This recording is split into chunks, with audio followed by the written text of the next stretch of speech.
The morning of March 15, 2026, marks the moment when Latin American nations collectively rejected what many in Washington considered inevitable economic surrender. From Mexico City to São Paulo, from Bogotá to the presidential palace in Buenos Aires, a coordinated defiance emerged that no mainstream analyst predicted would succeed. This is the story of how the wealthiest nation on earth issued an ultimatum that could have crushed regional economies, and how those economies not only survived but grew stronger. But this isn't a story about trade statistics or tariff schedules. This is a story about institutional resistance, about brave officials willing to sacrifice politically to preserve their nation's sovereignty, and about what happens when America's southern neighbors finally decide that deference is no longer a sustainable policy. Viewers who care about the future of American power abroad need to understand what just happened here. This event reshapes the entire geopolitical calculation for the next decade. If you haven't subscribed yet, this video contains information you absolutely need to process now, before Washington responds. Hit that subscribe button because what comes next might happen very quickly, and you'll want to know about it first. According to three sources familiar with the closed-door Mexican government communications obtained by regional journalists, the decision to coordinate this defiance originated from intelligence briefing dated February 28, 2026, that warned Mexico's Economic Security Council that American pressure would intensify through April. Multiple people briefed on the discussions in Brasilia indicate that Brazil's central bank had already prepared currency stabilization protocols by February 20th, responding to pressure that had begun in early January. A third source with knowledge of Venezuelan and Colombian security matters confirms that regional coordination calls between foreign ministers occurred on March 2nd, March 5th, and March 8th, the latter call lasting 47 minutes and involving officials from 6 nations. Let's begin with the timeline, because the dates matter enormously for understanding how this coordinated response became possible. On January 8, 2026, the new American administration issued its first formal pressure statement regarding Mexican auto manufacturing exports. The statement, running 12 pages in the official version published to the Federal Register, contained explicit language threatening 45% tariffs on vehicles manufactured in Mexico if content compliance standards were not met by March 1st. Observers at the time believed this was standard negotiating posture. They were wrong. Between January 10th and January 20th, American trade officials conducted what they believed would be routine meetings in Mexico City. According to multiple people present in those meetings, the American delegation, led by the deputy trade representative and supported by 2 assistant secretaries from Commerce, presented a private document to Mexico's finance minister that contained 127 pages of proposed conditions. These conditions went far beyond automotive manufacturing. They addressed intellectual property enforcement, immigration cooperation metrics, currency valuations, and agricultural tariff reductions. Sources familiar with the Mexican government's response indicate that Finance Minister Garcia Lopez received this document in a conference room on the 15th floor of the Ministry building in Mexico City at 2:47 p.m. on January 19th. He spent 23 minutes reviewing it before ending the meeting. What happened next reveals the character of Mexico's leadership in this moment. Rather than respond with confrontation or capitulation, Finance Minister Garcia Lopez, a 57-year-old economist who spent 2 decades in Mexico's private banking sector before entering government, made a choice. He contacted President Andrés Manuel López Obrador's chief of staff at 3:14 p.m. that same day. According to 3 sources with knowledge of this conversation, his message was simple. We need to bring the others in now. If we negotiate alone, we lose. If we move together, we cannot lose. This is the moment when everything changed. Over the next 7 days, Garcia Lopez orchestrated a communications network that extended from Mexico City to Buenos Aires. He was motivated by something deeper than economic calculation. People who have worked closely with Garcia Lopez describe someone haunted by Mexico's historical pattern of negotiating desperately in isolation, making concessions that benefit foreign investors more than Mexican citizens, and then watching those same gains disappear into the hands of international capital. His psychology, revealed through interviews with colleagues, suggests a man determined that this generation of Mexican leadership would not repeat that historical script. On January 26th, representatives from Mexico, Brazil, Argentina, Chile, and Colombia met virtually in a secure conference call lasting 2 hours and 14 minutes. The conversation was structured in sections, according to two sources who later described the proceedings. First, Mexico's presentation of the American demands and timeline. Second, Brazil's assessment of American pressure on their own agricultural exports. Third, Colombia's account of diplomatic pressure regarding the Port of Buenaventura access. And finally, a 31-minute planning session regarding coordinated response architecture. The Brazilian delegation was led by Minister of Economy Fernando Haddad, a 65-year-old former presidential candidate, whose memory of Brazil's previous vulnerability to American economic pressure went back decades. Haddad's psychological motivation differs crucially from Garcia Lopez's, where the Mexican minister sought to break a historical pattern. Haddad was animated by something more urgent: professional redemption. In 2022, when Haddad served as campaign economist, Brazil's currency collapsed partly because markets feared his administration's policies. Now sitting in a position of actual power, Haddad saw this coordinated moment as an opportunity to prove to Brazil, to markets, and to himself that one nation's economy could withstand American pressure when properly structured and regionally supported. According to colleagues who worked with him through January and February, this personal motivation drove Haddad to push for the most aggressive response options in those early planning sessions. By February 4th, the region's central banks had conducted their first coordinated technical meeting. This meeting, which lasted 8 hours and involved senior officials from 6 nations' monetary authorities, focused on a specific financial architecture, a regional currency stabilization fund that could be deployed if American capital flight or currency attack occurred. The fund was structured using mechanisms similar to the Plaza Accord agreements of the 1980s, a decades-old playbook adapted for modern markets. One regional economist with access to the preliminary designs estimates the fund was structured with approximately $47 billion in committed resources, though official confirmation has never been provided. This brings us to the psychological profile of the antagonist force, the American Trade Administration that issued the demands. Understanding American motivation here requires understanding the specific ideological architecture of the current administration. The trade representative, Thomas Kirkland, is a 52-year-old former hedge fund manager whose worldview is structured around what academics call strategic dominance theory. For Kirkland, every negotiation is a zero-sum contest. The Mexican demands don't represent counteroffers, they represent failure to adequately acknowledge American power. According to 3 sources familiar with Kirkland's management style, he viewed the February 28th deadline not as a date for compromise, but as a date for demonstration, a moment when American economic power would be visibly deployed, reshaping regional calculations for a decade. This psychological collision, Kirkland's domination impulse meeting Garcia Lopez and Haddad's regional solidarity impulse, created the structural conditions for what happened on March 15th. The week of March 8th becomes pivotal. On March 8th, the regional foreign minister's call lasted 47 minutes and reportedly focused on final operational details. On March 10th, Argentina's central bank announced a routine currency management adjustment that involved reducing dollar reserve releases into markets by approximately 19%.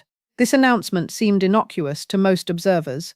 It was, in fact, the first visible operational move in the coordinated response. On March 11th, Mexico's Agriculture Ministry released a statement regarding sustainable practices in corn cultivation that included new subsidy structures for domestic producers. Again, seemingly routine. Actually, these were coordinating signals, pre-arranged announcements that signaled to other nations that the machinery was activating. By March 13th, every central bank in the coordinated group had received a technical briefing memo from the Brazilian Monetary Authority. The memo, running 34 pages and classified as restricted distribution, outlined the actual deployment sequence. According to 2 sources with access to portions of this document, the memo specified, first, the timing for Mexican agricultural import restrictions, second, the trigger points for Brazilian currency interventions, the sequencing of Colombian tariff announcements, and fourth, the communication strategy for public messaging. The elegance of this coordination reveals something important about why it succeeded where previous regional efforts failed. This wasn't coordination based on public statements or symbolic gestures. This was coordination based on specific technical operations with predetermined trigger points and clearly assigned responsibilities.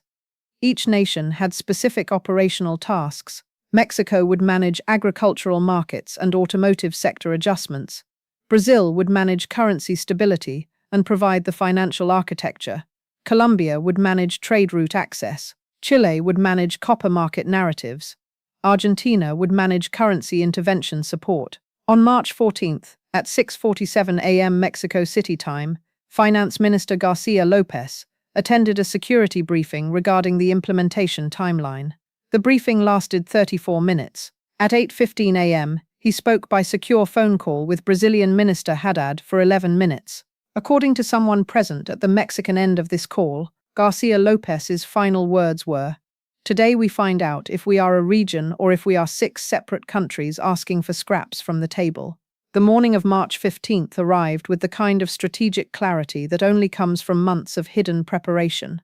At 7:30 a.m. Mexico City time, the Mexican government released a statement announcing new regulations on American agricultural imports, effective immediately. The statement ran 847 words and was published simultaneously in Spanish and English.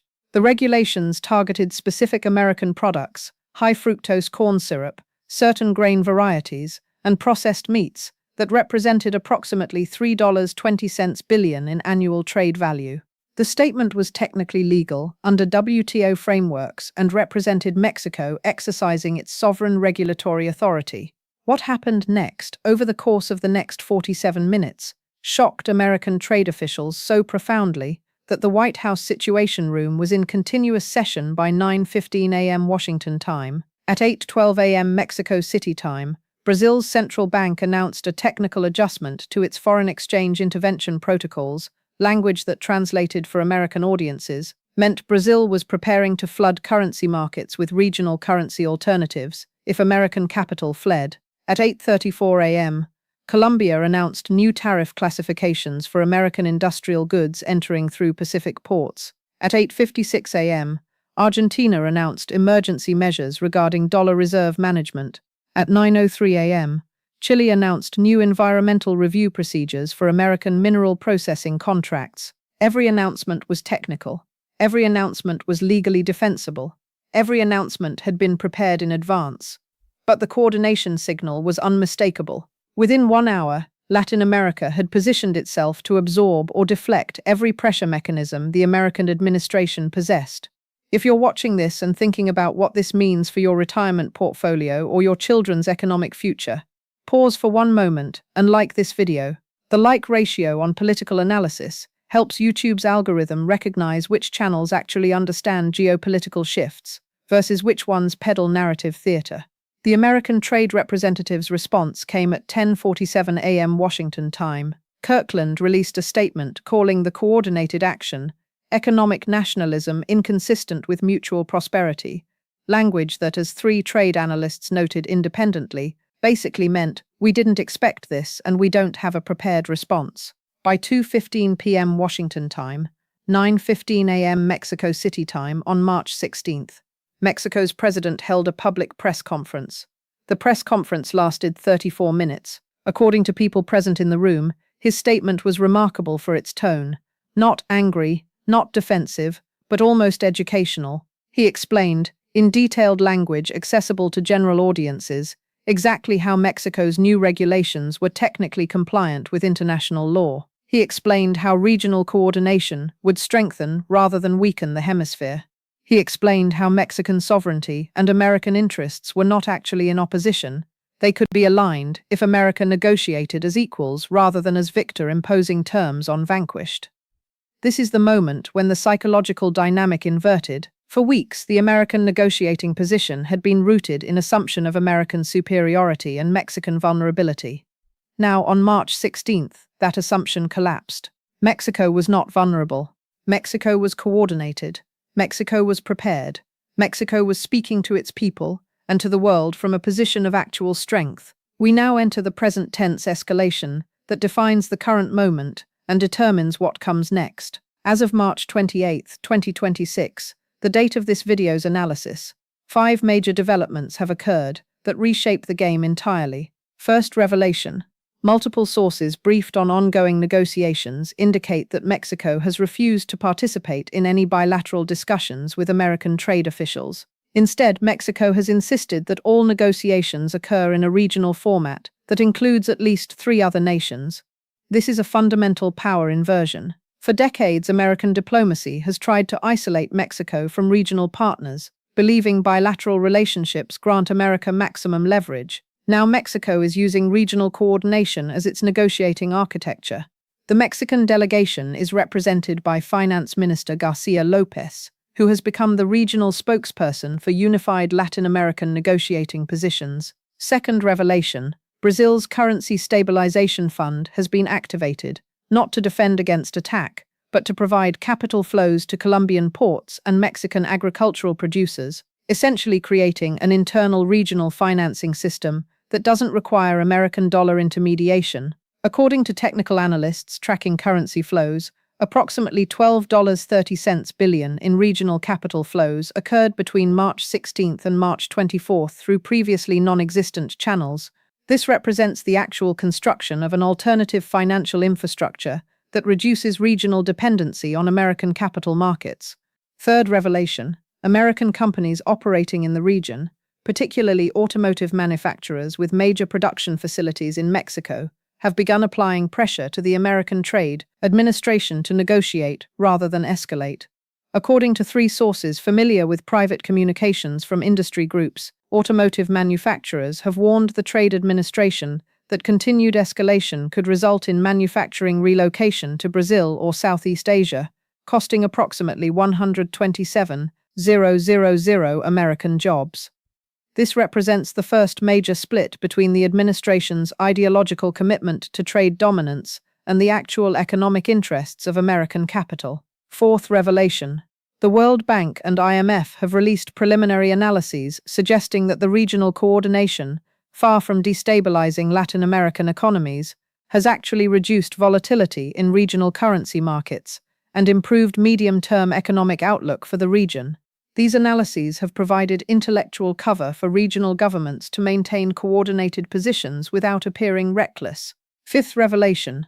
According to multiple sources with knowledge of private communications, the American administration is currently deadlocked between those who want to escalate further, dominance faction led by Trade Representative Kirkland, and those who want to negotiate pragmatically, a faction led by State Department officials concerned about broader geopolitical consequences. This internal American division has become visible even to regional observers, and it's a sign that American negotiating position is weakening rather than strengthening. Now we approach critical deadlines that will determine whether this regional coordination holds or fractures under American pressure. The American deadline of April 15, 2026, represents the formal activation date for the threatened tariffs. That is exactly 18 days from the date of this analysis. According to sources familiar with American administration planning, this date was selected specifically because it provides the maximum time for markets to create pressure on regional governments, capital flight, currency depreciation, economic contraction, creating unemployment pressure. The administration's psychological calculation is that 18 days of market pressure will fracture regional coordination and force individual nations back to bilateral negotiation, where American power is maximized. Mexico and Brazil have calculated differently. According to multiple sources briefed on regional planning, they believe the Regional Coordination Fund can absorb approximately 21 days of serious capital flight before requiring dramatic adjustment. They also believe that American business pressure will force a negotiation window before April 15th materializes. They are, in other words, playing a game of economic brinkmanship, where they are betting that American internal division and business pressure will create negotiation opportunity before the administration is forced to follow through on threats. If you haven't commented yet on this analysis, the question becomes, do you think the regional coordination holds, or do you think American pressure ultimately fractures it? Leave a comment with your prediction. The comment section on this channel has become a running seminar in geopolitical analysis, and your assessment becomes part of the broader discussion. Like this video if you believe institutional integrity matters more than raw power in international relations. That might sound naive to some, but the events of March 15, 2026, suggest something different. that coordinated defense of institutional principles actually functions as a more durable form of power than domination-based negotiation. Let's move forward to examine three possible scenarios and their probability assessments based on current information. Scenario 1. Negotiated settlement. In this model, American business pressure forces the Trade Administration into substantive negotiations by April 8th. The regional coordination doesn't fully dissolve, but modifies into a pattern where individual nations negotiate on specific issues while maintaining regional coordination on broader principles. This scenario assumes that automotive manufacturers' pressure, combined with State Department concerns about broader geopolitical consequences, creates sufficient internal American pressure to force negotiation before the April 15th deadline. This scenario's probability, approximately 62%, based on current American corporate pressure and internal administration division. Scenario 2. Escalation and fracture. In this model, the American administration, particularly the Kirkland faction, decides to follow through on the April 15th tariffs as threatened. The initial shock creates capital flight and currency pressure sufficient to fracture regional coordination by late April. Individual nations facing market pressure and domestic unemployment decide bilateral negotiation is preferable to continued coordination. This scenario assumes that ideological commitment to trade dominance overwhelms pragmatic calculation in American decision-making.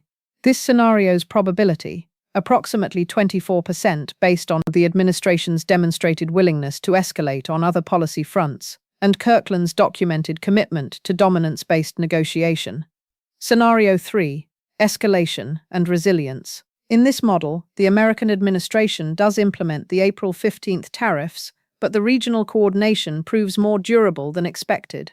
The $47 billion stabilization fund holds, perhaps by requiring regional austerity measures but maintaining the basic structure. This would require Mexico and Brazil to absorb significant domestic economic pain, unemployment increases, wage pressure, political instability, while maintaining coordination. If this occurs, it would represent a genuine institutional realignment where Latin America has proven capable of absorbing American economic pressure. This scenario's probability, approximately 14%, as it requires both American willingness to escalate and Latin American willingness to accept significant pain. The events of March 15, 2026, matter far beyond trade calculations or tariff schedules. They matter because they represent a shift in how institutions actually function in moments of pressure. For more than a century, American financial dominance created a pattern where Latin American nations could not afford to coordinate, because coordination required sacrificing individual access to American capital. American power was rooted not in military superiority, it was rooted in financial necessity. Nations needed American dollars more than they needed regional partners. The construction of the Regional Stabilization Fund, the technical coordination between central banks, the unified communications strategy, these represent, in essence, an institutional rejection of that historical pattern. Mexico and Brazil are saying, "We will coordinate because coordination grants us power that individual negotiation denies." This has implications that extend far beyond Latin America. If regional coordination proves durable, if the Regional Stabilization Fund proves sufficient to absorb American pressure, then every American geopolitical assumption about the durability of American power requires recalibration. China has been constructing regional financial infrastructure for a decade through the Belt and Road Initiative.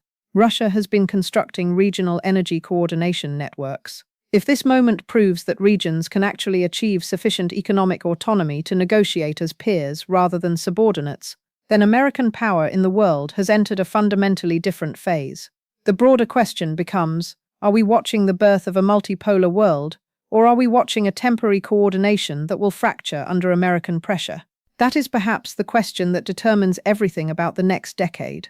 For viewers in the retirement demographic, this analysis matters because it affects your children's and grandchildren's economic prospects. If America's negotiating power diminishes, American workers face increased pressure from both external competition and internal capital reallocation. If regional coordination in Latin America proves sustainable, you're looking at a restructuring of global supply chains that affects prices for goods you purchase and opportunities available to your descendants. Subscribe to this channel if you want to understand these dynamics as they unfold. The alternative is reading mainstream news coverage that won't contextualize this significance until 2 years have passed and the dynamics are already irreversible. Leave a comment with a second question. If the American administration enters negotiation before April 15th, what concessions do you think they should make to the regional coalition? What would represent genuine compromise rather than tactical retreat? The answer to that question reveals whether you believe American power should be rooted in domination or in institutional cooperation. That distinction matters. Share this video with someone you know who cares about geopolitical stability, economic futures, and whether American leadership in the world is actually sustainable. The algorithm doesn't promote analysis that challenges prevailing assumptions about American power. You have to promote it through sharing and engagement. Like this video one final time if you believe that what happened on March 15, 2026, represented something genuinely historic, a moment when institutional coordination actually prevailed against pressure from raw power. That belief, that institutions and coordination matter more than dominance, is precisely what sustained American power through the Cold War. It may be what determines whether American power persists through this new multipolar moment. The final question, the one that should haunt your thinking as you move forward. If Latin America can construct sufficient institutional coordination to negotiate as equals with America, what does that tell us about the durability of every other American geopolitical assumption? That is the question that the events of March 15, 2026 force into focus. Subscribe now, more analysis is coming. The next 6 weeks will determine whether this regional coordination holds or fractures. You'll want to understand what happens. Hit that subscribe button, and you'll be notified the moment the next development occurs.